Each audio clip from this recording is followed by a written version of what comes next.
નમસ્કાર દર્શક મિત્રો, ધ લોકસત્તા શોમાં આપનું સ્વાગત છે। દિલ્હીમાં વિધાનસભા ચૂંટણીની મુખ્ય ચૂંટણી કમિશનર રાજીવકુમારે જાહેરાત કરી દીધી છે। દિલ્હીની વિધાનસભા ચૂંટણી માટે એક સાથે એક જ તબક્કામાં 70 બેઠકો પર મતદાન થશે। આજથી જ ચૂંટણીના એલાન સાથે દિલ્હીમાં આચારસંહિતા લાગુ થઈ ગઈ છે। આગામી 5મી ફેબ્રુઆરીએ મતદાન યોજાશે અને 8મીએ પરિણામ જાહેર થશે। તમામ રાજકીય પક્ષોએ દિલ્હી વિધાનસભા ચૂંટણી માટે તેમની તૈયારીઓ પૂર્ણ કરી લીધી છે, તો રાજકીય પક્ષો સતત પ્રચાર કરી રહ્યા છે। 70 સભ્યોની દિલ્હી વિધાનસભાનો કાર્યકાળ 23 ફેબ્રુઆરીએ સમાપ્ત થઈ રહ્યો છે અને તે પહેલા નવા ગૃહની રચના માટે ચૂંટણી યોજાવાની છે, જેમાં પુરુષ મતદારો 83.49 લાખ અને મહિલા મતદારો 71.73 લાખ છે। શેડ્યુલ જાહેર કરતી વખતે મુખ્ય ચૂંટણી કમિશનર રાજીવકુમારે કહ્યું હતું કે હું તમામ મતદારોને લોકશાહીના મહાન તહેવારમાં ભાગ લેતા રહેવાની અપીલ કરું છું। 2024માં 8 રાજ્યોમાં વિધાનસભા અને લોકસભાની ચૂંટણી યોજાઈ હતી। અમે 99 કરોડ મતદારો બનવાના છીએ। આ ખુશીની વાત છે। નવા વર્ષમાં પ્રથમ ચૂંટણી રાજધાની દિલ્હીમાં છે। સમગ્ર દેશનું પ્રતિનિધિત્વ અહીંથી થાય છે। દરેક વિસ્તારના લોકો અહીં મળે છે। દિલ્હી આ વખતે પણ દિલથી મતદાન કરશે। તો આ સિવાય મુખ્ય ચૂંટણી કમિશનર રાજીવકુમારે પ્રેસ કોન્ફરન્સમાં ઈવીએમ હેક થવા અંગે મતદાનની ટકાવારી વધવા અંગે પણ વિસ્તૃત જવાબો આપ્યા હતા।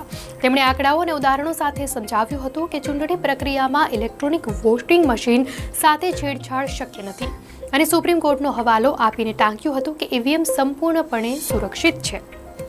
તેમણે ફોર્મ 17C અંગે વીવીપીએટી સ્લીપ અંગે ઉઠી રહેલા સવાલોના પણ જવાબ આપ્યા હતા। તેમણે કહ્યું હતું કે ઈવીએમમાં નકલી મત પડવાની સંભાવના નથી, તેમાં વાયરસ ન આવી શકે, ઈવીએમ હેક ન થઈ શકે એ સર્વવિદિત છે।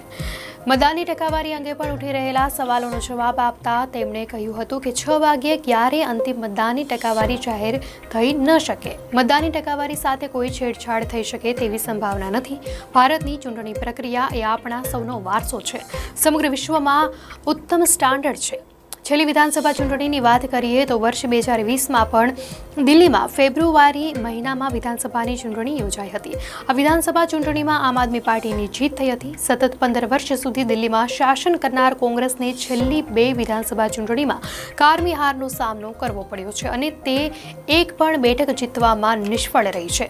તો 2020ની ચૂંટણીમાં આપ એ 70માંથી 62 બેઠકો જીતી હતી, જ્યારે ભાજપ 8 બેઠકો જીતવામાં સફળ રહી હતી। દિલ્હીમાં સૌથી મોટી ટક્કર કોની વચ્ચે છે એ પણ એક સવાલ છે। તો દિલ્હીમાં આપ, ભાજપ અને કોંગ્રેસ વચ્ચે ટક્કર હોવાનું માનવામાં આવે છે। આમ આદમી પાર્ટી હાલમાં એક દાયકા કરતાં વધુ સમયથી સત્તા પર છે। આપના રાષ્ટ્રીય સંયોજક અરવિંદ કેજરીવાલે સપ્ટેમ્બરમાં તેમના રાજીનામાની જાહેરાત કરતા કહ્યું હતું કે જ્યાં સુધી જનતા તેમને આ પદ પર બેસવા માટે નહીં કહે ત્યાં સુધી તેઓ ફરીથી મુખ્યમંત્રીની ખુરશી પર નહીં બેસે।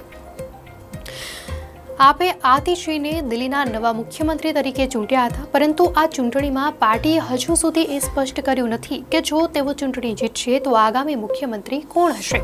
અરવિંદ કેજરીવાલ અને મનીષ સિસોદિયા દિલ્હીની શરાબ નીતિના કથિત કૌભાંડમાં જેલમાં ગયા હતા। બંને નેતાઓ અને આપનો આરોપ છે કે ભાજપની આગેવાની હેઠળની કેન્દ્ર સરકાર તપાસ એજન્સીઓનો દુરુપયોગ કરી રહી છે। આપે કહ્યું કે જનતા તેને ટેકો આપશે। જો કે લોકસભાની ચૂંટણીમાં લોકોએ ભાજપને સમર્થન આપ્યું હતું, પરંતુ હવે વિધાનસભાની ચૂંટણીમાં લોકો કોને ટેકો આપે છે તે જોવાનું રહેશે।